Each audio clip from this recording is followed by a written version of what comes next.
சங்கி ரஞ்சித் மீண்டும் பேசி என்ன தெரிஞ்சுதான் பேசுறீங்களா? இவ்வளோ ஓப்பனாக பேச ஆரம்பிச்சிட்டீங்க. ஆமாம், அப்புறம் ஓப்பனாக அடிச்சிட வேண்டியதான். அப்புறம் அவனே மேடையில் அப்புறம் அப்படி பேசும்போது நமக்கு என்ன எது அவனா? ஏன்னா தம்பியே என்னாச்சு? ஓஹோ, நீ யாரை பற்றி பேசிட்டு இருக்கிற? ஓ, நீங்க யார் இழுத்து விட்டுட்டு இருக்கீங்க?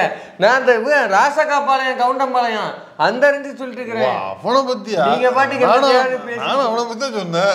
சரி சரி, நானும் ஓப்பனா பேச ஆரம்பிச்சேன்னு கேட்டேன். ஆமா, அப்புறம் அவனே மேடையில் வந்து டிக்ளேர் பண்ணிக்கும் போது அப்புறம் நமக்கு என்ன? சரி சரி சரி சரி. மீண்டும் வந்து வாயை எடுத்துட்டு வந்து பேசி மாட்டி இருக்கிறார். என்ன வச்சிருக்காப்புல? ரொம்ப சுவையா பேசுவாப்புல அவரு. ஆமா ஆமா, சுவை நயம் கலந்து ஒரு விளாசி இருக்கிறார். வந்து குழந்தை ரூபத்தில் கொலைபாதகன்னு சொல்லுவாங்கல்ல வடிவேலு, அதேதான். அப்படியே பொத்துனா இந்த வாழ்ற வெற்றிவேல் படத்தை தம்பி காட்டு வருவாங்கல்ல, பூங்காற்று இங்கே வந்து வாழ்த்தும். அவன் நல்லா எத்தனையும் கோட்டை ஷூட்டிங் போட்டுக்கிட்டு துண்ணூறு போட்டு வச்சிருப்பான். அவன் தான் தீவிரவாதி கூட தொடர்பு வச்சிருப்பான் அந்த படத்துல. அதே அப்படியே பொருந்ததுண்ணே. என்னது பச்சைக்குன்னு பொருந்தது. இவனுக்கும் அதே மாதிரிதான் எதார்த்தமா சொன்னது. அதெல்லாம் கரெக்டா இருக்கான் ஆளு. அப்படியா? ஆமா, என்ன பேசியிருக்கிறான், அதுக்கு நம்ம என்ன பேச போறோம் அப்படிங்கறத அந்த வீடியோ. எங்க பேசுனது இது உள்ள சொல்றேன். சரி.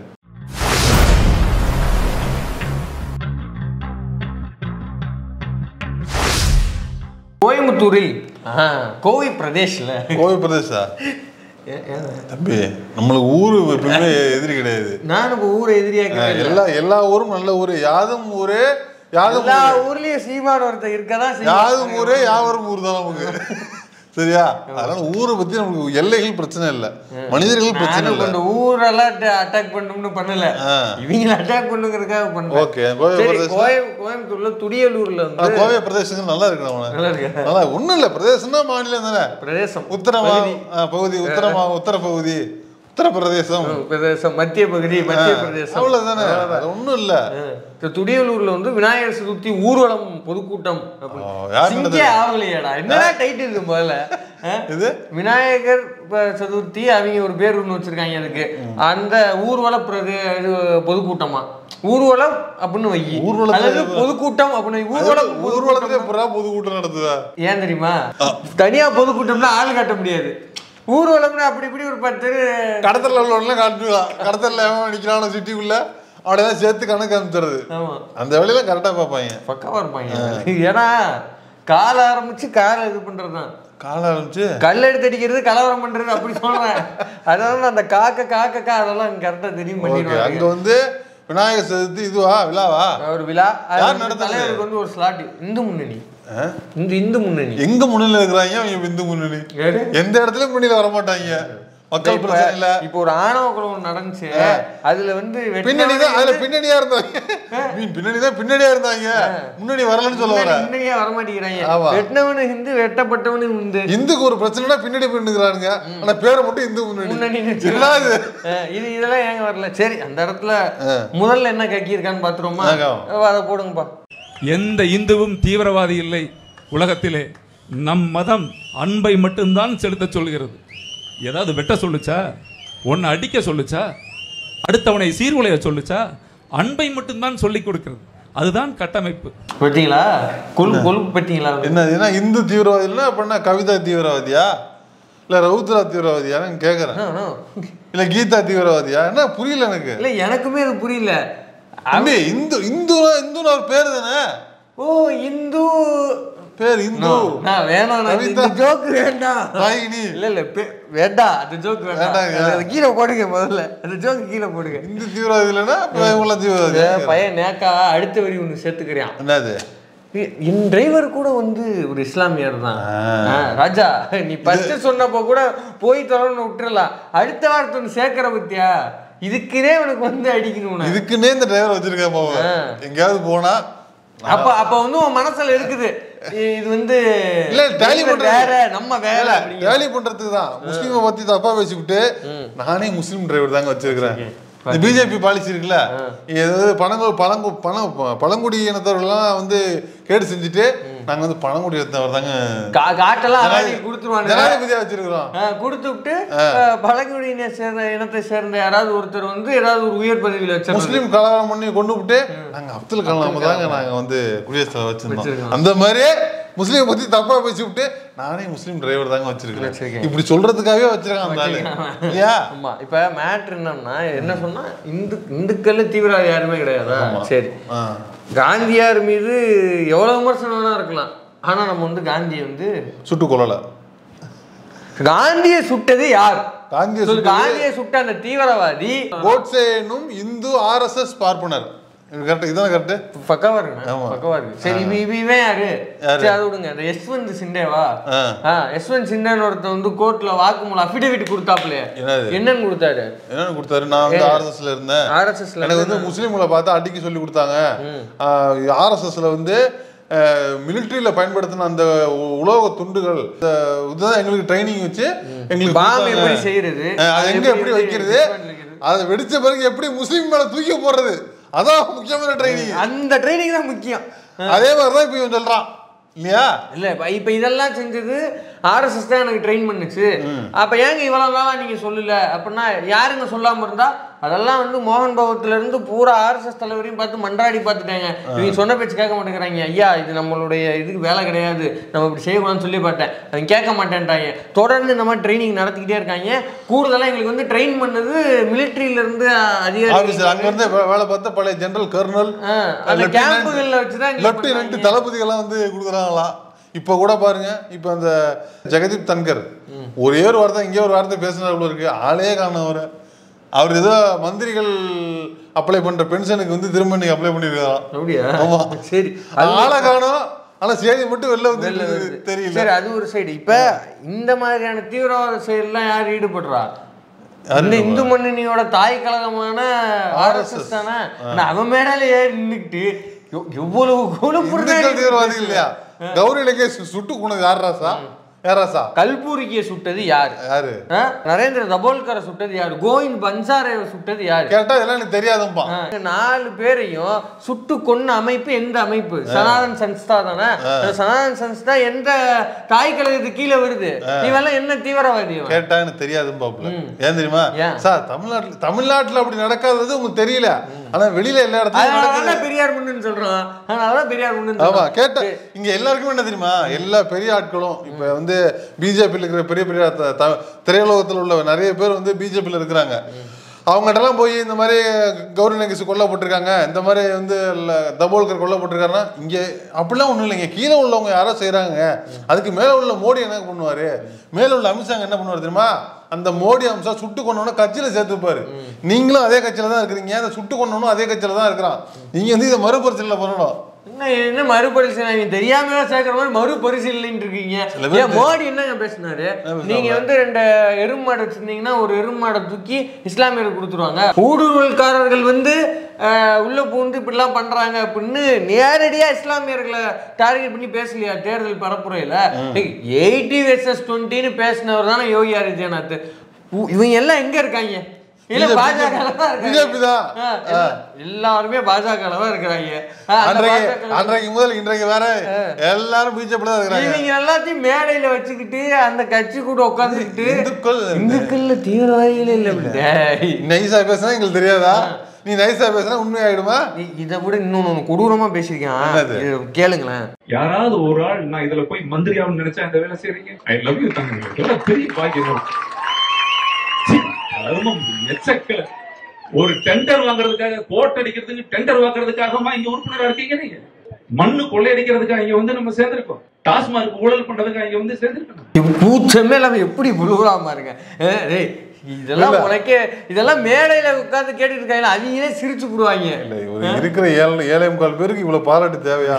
அவங்களே யாரா பேசுறாப்புல, என்ன இது பயந்துருவாங்க. இந்த அர்ஜுன் சம்பத்து குளிர்ச்சாலும் இந்த இப்படிலாம் பேசுறீங்களா? தயவுசெய்து பேசாதீங்க. இல்ல இப்போ ஒரு ஃபேக்ட் என்னங்கிறத பாத்துருவோமா? என்ன சொல்றா, இந்து முன்னில இருக்கவங்களா என்ன நம்ம என்ன கொள்ளையடிக்க வந்திருக்கோம், அது பண்ணா வந்திருக்கோம், இது பண்ணா வந்திருக்கோங்கிறனால ஃபேக்ட் என்ன? அவங்க மசூதியை உடைக்க வந்திருக்காங்க சார். மிஸ்டர் ரஞ்சித் அவங்க வந்து மசூதியை உடைக்க வந்திருக்கிறாங்க, வந்து முஸ்லீம்களை அடிக்க வந்திருக்கிறாங்க, மாட்டுக்கறி வச்சிருந்தா அடிப்பாங்க, சிக்கன் வச்சிருந்தாலே அடிக்கிறாங்க. இப்பெல்லாம் உங்களுக்கு தெரியுமான்னு தெரியாது, சிக்கன் வச்சுதான் அடிக்கிறாங்க. தெரியும். மேல புலி சார் தலையில மூத்திரம் போயிடறான் சார். மே 2021 இருந்து நவம்பர் 2023 இந்த குறிப்பிட்ட காலகட்டத்துக்குள்ள இந்து சமய அறநிலையத்துறை இந்த ஆக்கிரமிப்பு எல்லாத்தையும் மீட்டிருக்கும் இல்லையா? அப்படி மீட்டதுல கிட்டத்தட்ட 5780.97 ஏக்கர். எவ்வளவு? 5780.97 ஏக்கர் கோயில், 6000 ஏக்கர். ஆமா. இதோடைய மதிப்பு வந்து என்னன்னா 5334.8 கோடி. இதெல்லாம் கோயிலுக்கு சொந்தமான நிலங்கள். ஓகே. இவ்வளவு நிலங்களையும் ஆக்கிரமித்து வைத்திருந்தது யார் தெரியுமா? இந்து முன்னணி பாஜக குரூப் தான். நீ பின்னாடி உட்காந்து நம்ம எல்லாம் எதுக்காக வந்தோம், இதுக்காக ஒரு சேஃப்டியா இருக்கட்டும்னு வச்சிருந்தேன். ஒரு சேஃப்டியா யாராவது வந்து இடம் கொடுத்துட போறேன். இந்த இது டபுள் டாக்குமெண்ட் போடுவாங்கல்ல, யாருமே இடம் இல்லைன்னா போய் அங்கே சேரை போட்டு கொட்டாயை போட்டு ஒரு மணமகள் மன்றத்தை போட்டு சீட் அடிக்கிட்டு சாப்பிட்டுட்டு கிடக்கிறது. ஏன்னா வந்து மிரட்டி கடை சார் சும்மா கடந்து போட்டு வச்சிருந்தேன் சார். வாங்க சார் நீ எடுத்துக்கடா, வேணா சொல்ல போற. பாரு, ₹1 ₹2 இல்ல, வெறுமனா அறநிலையத்துறையோட நிலத்தை மட்டுமே 5780 ஏக்கர் வந்து ஆட்டையை போட்டிருக்காங்க. எங்க மண்ணுடா, அது எங்க சொத்து, இது இந்துக்கள் சொத்து, நாங்க குடியிருக்கோம், வேற யாரும் வச்சிருப்பாங்க அப்படின்னு கேட்பாங்க. என்ன சொல்லுவேன்? அப்படி கேட்கக்கூடியதான். அப்படிலாம் கிடையாது, இது வந்து மக்கள் சொத்து, இந்துக்கள் சொத்துனா நீ எல்லாம் அங்க போய் டென்ட் போடுற வேலை. அது இந்துக்கள் எல்லாம் பிரிச்சுட்டு நீ என்ன பண்றாங்க? இவங்க மேடையில தான் போய் இவன் பேசலாம். நம்ம எல்லாம் எவ்வளவு புனிதர்கள் தெரியுமா, உங்க காலை தொட்டு கும்பிடணும், நீ கும்பிட்டு போ, அது ஒன்றும் பிரச்சனை கிடையாது. அவங்க புனிதர்கள்னு சொல்லாது. இந்த வேலை பாக்குறதுக்கு தான் வந்து அவங்க வந்து இந்த இதை கட்டி ஏமாத்திட்டு இருக்காங்க. இந்து புனிதர்கள் இதே இந்து முன்னணி தான் ஊருக்கு ஊர் அவன் வீட்லயே அவனே பெட்ரோல் குண்டு அடிச்சுக்கிட்டு என்னை வெட்டிட்டாங்க, என் மேல பெட்ரோல் குண்டு அடிச்சுட்டாங்கன்னு பாப்பாங்க. அவ்வளவுதான். கொஞ்சம் நைஸாப்ல விசாரிச்சு பார்த்தோம்னா அவங்க வீட்டுல அவனே பெட்ரோல் பம்ப் அடிச்சுக்கிறான், அவங்க வீட்டுல அவன் டிஃபன் பாக்ஸ் உண்டு அடிச்சுக்கிறான். இதெல்லாம் வந்து ஊரறிஞ்ச தகவல். இதெல்லாம் எனக்கு தெரியுமா தெரியாது? அதெல்லாம் தெரியும், அவருக்கும் உண்டு. எல்லாம் இவ்வளவுதான். இந்த வயிற்றுக்காக தான். ஏன் இன்னொன்னு பாக்குறீங்களா? என்ன அருமையா இருக்கும் ப்ளீஸ். நான் ஒரு குடிமகன், எனக்கு அப்பா யாருன்னா மோடி தான், என்னை அவர் தான் காப்பாற்றுறார். ஒரு நொடியும் நீ ஒடிச்சு கையடிச்சு சொல்லும் போதெல்லாம் எனக்குள்ள ஒரு பெரிய வேதனை என்ன வந்ததுன்னா, இன்னைக்கு உலக நாடுகளே வியந்து பார்க்கக்கூடிய அமெரிக்கா, பொருளாதாரத்தை தீர்மானிக்கிற அமெரிக்காவே வியந்து பார்க்கிற ஒரே பிரதமர் மோடி தானையா? அச்சோ, ஒரு நிமிஷம் ராஜேந்திர பாலாஜியை பார்த்தது மாதிரி இருக்கு. மோடி தான் டைனிங் டாப்ல. இது வந்து ஒரு வியாதி. இது என்னது இந்த மாதிரி சொல்றது? எனக்கு எவனை பார்த்தாலும் அப்பாங்கிறது, யாரை பார்த்தாலும் ஏதாவது முறை வச்சு கூப்பிடாம அவங்களால இருக்க முடியாது. ஏன்னா அதுதான் கத்து கொடுத்தது. ஒரு பேர் சொல்லி கூப்பிடுறது, இல்ல வந்து வாங்க போங்கன்னு கூப்பிடுறதுலாம் யாரையாவது எதையாவது வச்சு கூப்பிட்டாகணும். ஏன்னா அடிமையா இருந்து பழக்கப்பட்டாச்சு. சொல்லுங்க ஜம்மா, சொல்லுங்க சொல்லுங்கன்னு ஆதிக்கத்தின் கீழே வாழ்ந்து ஒரு சப்மிசிவ் கேரக்டர். அவ்வளவுதான். எனக்கு வந்து என்னது அப்பாவா? மோடி தான் எனக்கு அப்பா சார். அமெரிக்காக்கார மிரல்றான். ஆமா சார், வரிய போட்டு வரிய போடுறான் சார். மிரல்றா சார். எப்படி சார் மிரல்றா? பாகிஸ்தானுக்கு இந்தியாவுக்குமான போற நான் சொல்லி நான் மிரட்டினேன், அவங்க சரி நிப்பாட்டிட்டாப்ல மோடி சொல்றாரு. அது இல்ல, ஒரு தடவை 2 தடவை இல்ல, 30 தடவைக்கு மேல சொல்லிட்டாப்ல. சீனா மேல வரிய போட்டான், கட்ட முடியாது போடான்னா. சார் இல்ல ஓகே பிரதர், பேசி தீர்த்துக்கலாம், நான் வரி ரிட்டர்ன் வாங்கிக்கிறேன் அப்படின்னு சீனாங்க மிரட்டும் போது அமெரிக்கா ரிட்டர்ன் வாங்கிட்டான். இதே இந்தியாக்காரன் மேல 50% வரியா போடுறான். அமெரிக்காக்காரன் பயப்படுறான் சார். ஆல்ரெடி பேசாம இருக்கிறாங்க. நேத்து வந்து திருப்பூர்ல இருந்து 500 கோடிக்கு வந்து ஒரு கப்பல் போயிருக்குது. 1000 கோடிக்கு இதெல்லாம் ஏத்திக்கிட்டு, இறால ஏத்திக்கிட்டு. இந்த என்ன சொல்ற, அமெரிக்காக்காரன் வந்து பாதியிலேயே இதெல்லாம் வாங்க மாட்டோம், நீங்க டாக்ஸ் சரியா கட்டல, திருப்பி 1000 கோடி கப்பல் வந்து திரும்ப வந்தது. 1000 கோடி சரக்கு. இந்த லெவல்ல போயிட்டு அமெரிக்காரன் மிரல்றான். ஆமா சார். எப்படிங்க இப்படி சொன்னோடனே எவ்வளவு அடிமையா இருக்காங்க?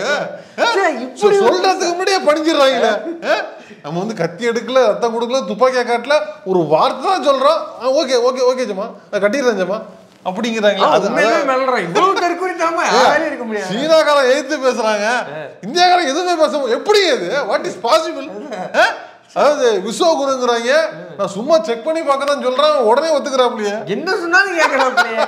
இந்த மாதிரி ஒரு ஸ்பெசிமனை நான் பார்த்ததே இல்லைங்கிறாங்க. ஒண்ணு இல்ல, இதுவரைக்கும் இருந்த எந்த பிரதமர்கள்ட்டையுமே இப்படியான குவாலிட்டி இல்லையா? உண்மையிலுமே அப்படி மிளறான். இந்திரா காந்தி இதுக்கு முன்னாடி இந்த மாதிரி ஆளே இருந்தது கிடையாது. ஏன்னா ஒரு பேச்சுக்காவது எதிர்த்து பேசுறது, எடுத்துக்க மாட்டேன், ஒத்துக்க மாட்டேன், பார்த்துக்கலாம், பேசி அதெல்லாம் கிடையாது, பேச்சே கிடையாது. நான் சொல்லித்தான் அவன் போற நிப்பாட்டினா 30-35 ரூபாய்க்கு மேல சொல்லிட்டாப்லையா ட்ரம்ப்.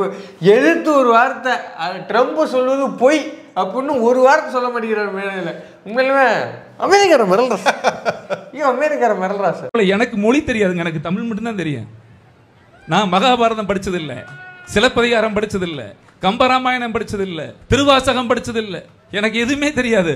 ஆனா நான் இந்து, என்ன படிச்சுதான் நீ வரணும். ப்ரோ நீங்க எதுவுமே சொல்லலாம், நீங்க பார்த்தாலே தெரியும் நீங்க தற்கூறின்னு. உங்களுக்கு நீங்க எதுவுமே படிச்சு அதெல்லாம் இல்ல. கருவு முடிச்ச ரஞ்சித் எவனுமே இங்க ராமாயணம் படிச்சது இல்லை, எவனுமே மகாபாரதம் படிச்சது இல்லை, எவனுக்கு பெருசா தெரியாது இல்ல. நான் என்ன கேக்குறேன், அதான் சொல்றேன், சொல்லி கொடுங்கடா. எவனுக்கு இங்க வேதம் படிச்சது இல்ல, அதுவே அடிப்படையில் தப்பு. என்னது சொல்றதே தப்பு. அவன் என்ன சொல்றான் தெரியுமா? என்ன சொல்றான்? நான் வந்து எனக்கு வேற மொழி தெரியாது, தமிழ் தான் தெரியும். நான் ராமாயணம் படிச்சதில்லை, சிலப்பதிகாரம் படிச்சதில்லை, மகாபாரதம் படிச்சதில்லை, கம்பராமாயணம் படிச்சே சொல்றான். தற்கூரி இதெல்லாம் தமிழ்லயே இருக்குது, தமிழ்லயே படிக்கலாமே. கம்பராமாயணம் தமிழ்ல தான் இருக்குது, மகாபாரதம் தமிழ்ல இருக்குது இல்ல. அப்ப தமிழ் வாங்கி படிக்கிறதுல உனக்கு என்ன கேடு? தற்கூரி தற்கூரி சரி, அதுதான் ஃப்ளோல. இன்னொன்னு படிக்கல, படிக்கிறதுனா உடனே ராமாயணம் மகாபாரதம் தானா? ஏன் வேதங்கள்லாம் படிக்க மாட்டீங்களா? வேதங்களை படிச்சது இல்லையா சொல்ல மாட்டேன். அதை ஏன் நீ படிக்கல? அது முதல்ல சொல்லு. மகாபாரதத்தை, கம்பராமாயணத்தை ஏன் நீ படிக்கல? அதை சொல்லு. தமிழ்ல தான் இருக்குது, அதை படிச்சுட்டு நீ அப்புறம் பேசுனீங்கன்னா ஒரு லாஜிக். ஒரு வழக்கு இங்க கிடையாதுப்பா. படிக்கல யாருமே. இது பெரியார் மண்ணுப்பா. இப்ப இது பெரியார் மண்ணுப்பா. இங்க அப்படிலாம் படிக்க முடியாதுப்பா. நான் என்ன கேக்குறேன், இங்க திருக்குறள் தான் படிக்க முடியும். 5ஆம் கிளாஸ் 12ஆம் கிளாஸ் வரைக்கும் 10 திருக்குறள் 20 திருக்குறள் தான் படிக்க முடியும். மகாபாரதம் இங்க படிக்க முடியாதுப்பா. அப்ப நீ படிச்சது இல்ல. நான் படிச்சது இல்ல. ஆக ஓக நீ பேசுற, சொல்லி கொடுத்தாங்க பேசுற. எனக்கு என்ன லாஜிக் இது? சொன்னா சோறு போடுவாங்கன்னு பேசுற, சொன்னா காசு தருவாங்கன்னு பேசுற. ஃப்ளோல கம்பராமாயணம் மகாபாரதம் அப்படி இப்படின்னு சிலப்பதிகாரத்தை சேர்க்கிறான். தற்குறி சிலப்பதிகாரம் மக்கள் காப்பியம். அது அப்படின்னா சரியா? மக்கள் காப்பியம்னா ஒரு ஒரு வந்து ஒரு அரசரையோ ஒரு கடவுளையோ ஆஹா ஓஹோ ஐயோ அவரு மாதிரி கிடையாது தெரியுமா, அந்த கடவுள் மாதிரி கிடையாது தெரியுமா, உருவி தள்ளுறது அப்படி எதுவுமே இல்லாம மக்கள் ஒரு சாமானிய மக்கள் தான். சாமானியன் விஸ்வரூபம் தான் அது. ஆமா, ஒரு சாமானிய மக்கள் அவனுடைய அன்றாட வாழ்க்கையில அவன் என்னவா இருக்கிறான், வாழ்வியல் என்னவா இருக்கு, அவனோட நீதி நெறி பேசுனதுதான் அது. அதாவது அரசர்களோட வாழ்வியல் பேசுனது போக ஒரு சாமானியனோட பார்வையில் நின்று இந்த சமூகத்தை வந்து பேசுனதுதான் சிலப்பதிகாரங்கிறது. என்ன, கோவலன், கண்ணகி, மாதவி இப்படியான ஒரு சாமானிய மக்கள் இவங்க எல்லாமே அவங்க வாழ்க்கையில என்னவா நடக்குது, ஒரு சிவில் ரைட்ஸ் அது. அவ்வளவுதான். அதோட போய் இதை சேர்த்துக்கிட்டு இருக்கியே, உனக்கு இதான் மண்டையில இருக்கா? நான் என்ன சொல்றேன், நீ ஏன் இவ்வளவு தற்குறித்தனமா பேசுறேன்னா நீ இதெல்லாம் படிக்காதனாலதான். இதை படி. இல்லையா மகாபாரதம் உனக்கு படிக்க முடியலன்னா கீதையின் மறுபக்கம் படி, திடல போட்டிருக்கிறாங்க வாங்கி படி. கம்பராமாயணம் படிக்க முடியாது அவ்வளவு பெருசு, கம்பரசம் படி, அண்ணா எழுதுனது, அதெல்லாம் படிச்சு நான் இப்படி மேடையில வந்து தற்குறித்தனமா பேசுறேன். இப்ப இவர் இந்துங்கிறாப்ல, இந்து முன்னணி வந்து பிஜேபி எல்லாம் பேசுறாப்புல. இப்ப வந்து ஒரு கிறிஸ்தவர் இருக்கிறாருன்னா நான் பைபிளை படிச்சிருக்கிறேன், நான் உடனே எனக்கு ஏதாவது டவுட்னா நான் வந்து பைபிளை தான் பார்ப்பேன். நான் பைபிள் மாதிரி ஒருத்தர் மேல ஏறினா பைபிளை நீ படிச்சியா, நான் படிச்சிருக்கேன், ஏன் தப்பு தப்பா சொல்ற தற்குறி அப்படின்னு சட்டை பிடிச்சி பைபிள் படிச்சிருக்கேன்னு சொல்றாப்ல. ஒரு முஸ்லீமை கேட்டா எனக்கு ஏதாவது டவுட், எனக்கு ஏதாவது பிரச்சனைனா நான் வந்து குரான் படிப்பேன். இல்ல குரான் படிச்சவன் தான் வந்து ஒரு முஸ்லீம்னு சொல்லுவாங்க. நீ இந்து தானே, இந்து முன்னணி தான் சொல்றீல, உனக்கு ஒரு பிரச்சனை என்னத்தை படிக்கணும்? மகாபாரத ராமாயணத்தை படிப்ப? உனக்கு ஒரு பிரச்சனை 4 வேதத்தை படிக்கணும். இந்துக்களின் புனித நூல்னு 4 வேத நூல் தானே வச்சிருக்கலாம். உனக்கே எந்த இந்துவுமே வந்து எனக்கு ஒரு பிரச்சனைனா உடனே வேத நூல் தான் ஏன் வாயில வர மாட்டேங்குது? எதுக்கு ராமாயணமும் மகாபாரதமும் புனித நூலா? ராமாயணத்துக்கும் மகாபாரதத்துக்கும் இந்துக்களுக்கு சம்பந்தமே கிடையாது. அது வந்து ஒரு இதிகாசம், அது ஒரு கதை. உனக்கு வேணும்னா நீ வந்து 4 வேதம், அதுதான் இந்துக்கள் புனித நூல். அதை எனக்கு யாரும் சொல்லி தரல, எவனுமே எந்த இந்துமே கேட்க மாட்டேங்கிறீங்களா? அது கேட்டாவே அந்த மேடல் நிக்க போறான். அவன் கேட்டாவன் இந்து இல்லைன்ட்டு போயிடுவான். அவ்வளவுதான். உனக்கு குரானை பத்தி பேச தெரியுது, பைபிள் பத்தி பேச தெரியுது, எனக்கு வேத நூலை கத்து கொடுக்கணும்னாலும் எந்த இந்துமே கேட்க மாட்டேங்கிறீங்களா? இல்ல ஏன்னா அதான் சொல்றேன், கேட்டு விட்டாங்கன்னா அந்த மேடல் இருக்க மாட்டாங்க. அதை கேட்க கூடாதுன்னு தான் உனக்கு முன்னாடி மகாபாரதத்தையும் அது என்னது ராமாயணத்தையும் முன்னிறுத்துறது. நீ இதை வேத நூல்ல கேட்டீங்கன்னு வச்சுக்க, அவன் நீ வேற மாதிரி பேசுவ. அதனால கேட்க கூடாதுன்னா உன் முன்னாடி மகாபாரதத்தை ராமாயணத்தை நிறுத்தி வச்சிருக்க. அதை முதல்ல புரிஞ்சுக்க. தற்குறி முண்டான். சொந்த நாட்டிலேயே அகதி மாதிரி இருக்குமா இல்லையா? சொந்த நாட்டுல நம்ம அகதி மாதிரி இருக்கும். சுத்தி இப்போ கெஜலுக்கு வந்துட்டான், திடலுக்கு வந்தாச்சு. பக்கா இப்ப இது அகதிகளா இருக்காங்க. சரி, நீ அகதியா இருக்கா, யாரு இங்க வாழ்றா? நீ சரியான ஆம்பளையா இருந்தா, நீ சரியான ஆளா இருந்தா அது சொல்லு. நமக்கு அது உடன்பாடு இல்ல. ஆனா சீமான் மாதிரி பேச வேண்டியது. ஆமா ஆமா, இவ்வளவு சீமான் தானே. சரியான ஆளா இருந்தா சொல்லிருக்கணும். மோடி எங்கள் டேடின்னா நீ அந்த விஷயத்த சொல்லிட்டு போயிருக்கணும். ஆமா, அகதிகளா இருக்கோம்னா யாரால அகதியா இருக்கும்? பண்டா மாட்டீங்களா? ஆரம்பத்துல இப்ப அவன் சொன்ன இந்த தீவிரவாதி இல்ல, என் டிரைவர் வந்து முஸ்லீமு, இப்ப அகதி. யாரு அகதியா இருக்கிறா, யார் அடிச்சு விரட்டுறா, அதை சொல்லுமா? அகதியா நம்ம இருக்கிறோங்கிறத சொல்லிட்ட, அடிச்சு விரட்டக்கூடியவங்க யாரு? திரும்பி திரும்பி சிறுபான்மையினர் நோக்கி, இஸ்லாமியர்கள் நோக்கி தான் கார்னர் பண்றான். தெளிவா தெரிஞ்சு போச்சா? நான் சொல்றது உண்மைதான், அகதியா தான் இருக்கிறோம். எப்படி? ஆனா நம்ம கிடையாது. வட இந்தியால பிற்படுத்தப்பட்ட, மிகவும் பிற்படுத்தப்பட்ட, பொருளாதாரத்தில் பின்தங்கி இருக்கிற மக்கள் வந்து உண்மையிலுமே அகதிகளாக தான் இருக்காங்க. அதனால தானே வெவ்வேறு வட மாநிலத்தில இருந்து வேலை தேடி தமிழ்நாட்டுக்கும் மற்ற ஏனைய தென்னிந்திய மாநிலங்களுக்கும் வராங்க. கரெக்டு தான், உங்க டேடி பண்ண வேலை தான் அது. ஏன்னா இவன் தான் சொன்னா எங்க டேடி மோடி அப்படின்னு. முழுக்க என்ன தெரியுமில்ல, தமிழ்நாடு மாதிரியே எல்லாம் இந்தியா, மொத்த இந்தியாவும் இருக்குன்னு நினைச்சிட்டு இருக்காங்க அவங்க எல்லாம். பிரச்சனை அதுதான், தமிழ்நாடு மாதிரியே தான் மொத்த இந்தியாவும் இருக்குது, அதனால இந்தியா ரொம்ப சூப்பரா இருக்குது. வாட்ஸ்அப் யூனிவர்சிட்டிலேயே வாழாதீங்கடா. மோடி வந்து நல்ல வெளிநாட்டுக்கு ஜாலியாக சுத்துறாப்புல, எல்லாத்தையும் நம்ம ஸ்டாலின் மாதிரி அவரும் செயல்படுறாரு, இந்தியா ரொம்ப நல்லா இருக்கு அப்படின்னு நினைச்சு சுத்திட்டு இருக்கிறாங்க. இவர் நடிகர் தான், இவர் இந்தியாவை தாண்டி நிறைய போயிருக்க வாய்ப்பு இருக்குது. ஷூட்டிங் வெளிநாட்டு தலைவர்களை போய் இவர் வெளிநாட்டில் சந்திக்கிறாருன்னா அவரு கை கொடுக்கறதுக்கு முன்னாடி இவரே போய் கட்டி பிடிச்சிடுறாரு. கட்டி பிடிச்சிட்டு ஜோக்குன்ற பேர்ல இவரே ஒன்று சொல்லிட்டு அது ஜோக்குன்னு தெரியணும்னு இவரே சிரிச்சு வச்சுக்கிறாரு. சேவத்தை சிரிக்கிறாரு நம்மளும் அப்படின்னு சிரிச்சிருவோம் அப்படின்னு ஆப்போசிட்லையும் சிரிச்சிடுறாங்க. இவ்வளவுதான் மோடியினுடைய வெளியுறவு கொள்கைங்கிறது. மோடி போய் என்ன நினைச்சிடாப்புல, ஜெர்மன், ஸ்பெயின், இட்டாலியோட அந்த பிரதமர்லாம் பார்த்துட்டு அவரும் எடப்பாடியை நினைச்சுக்கிட்டு பேசுறாப்புல. நம்ம என்ன ஜோக் அடிச்சாலும் சிரிப்பாங்க, நம்ம ஏதாவது அப்படின்னு எதுக்கு எடுத்தாலும் ஓவர் ரியாக்ட் பண்ணுவாங்க அப்படின்னு அவனுக்கு ரியாக்டே பண்ண மாட்டாங்க. இவர் சிரிச்சு வச்சுக்கிறாரு. சரி அவங்கள சரி நம்ம ஊருக்கு ஆரம்பல இருக்க ஒரு மேல சிரிச்சு வைப்பான், அவன் சிரிச்சு வைக்க மாட்டான், அவன் புரிஞ்சாதான் சிரிப்பான். இப்படி ஒரு ஆள் வச்சு அமெரிக்கான உள்ளூர்ல அகதியா இருக்கவங்கிறது இது அப்பட்டமான ஒரு RSS அரசியல் வந்து ரஞ்சித் பேசிட்டு இவ்வளவு நாள் தன்னை ஒரு சங்கி. நாங்கெல்லாம் இதுக்கு முன்னாடி சொன்னோம், அவன் இந்த ஹாப்பி ஸ்ட்ரீட்டை பத்தி தப்பா பேசும்போது, இந்த கவுண்டமலை படம் எடுத்தும் போதே அவன் சங்கி பையன் சொன்னோம். இல்ல யாருமே நம்பல. ஒரு இடத்துக்கு வந்து நிக்கிறாப்புல வழியில வந்து நான் அன்னைக்கு வந்து எதேச்சியா ஒரு இப்படிதான் ஃப்ரெண்ட்ஸ் எதேச்சியா நான் ஒரு பாருக்கு போறேன், அங்க ஜோடியா மட்டும் தான் வரணும்னு போர்டு வச்சிருக்காங்க.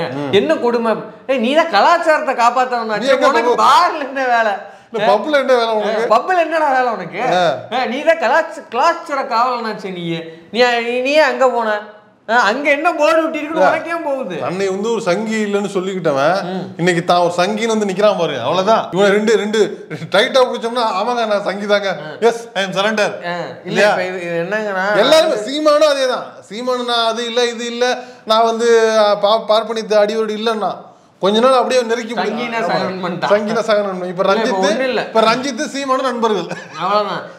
இப்ப ரஞ்சித் இல்லைங்க, நான் வெறும் வந்து கடவுள் வழிபாடு அப்படிதான் நான் வந்து இருக்கேன், மற்றபடி வந்து அப்படிலாம் வெறுப்புலாம் இல்லை அப்படின்னா ரஞ்சித் வந்து அடுத்த மேடம் இதை கேட்கணும். என்னது சார், இது நம்ம மண்ணு, இது நம்ம கலாச்சாரம், நம்ம வழிபடுகிற முறை, இதுதான் மதம் அப்படின்னு சொல்றல.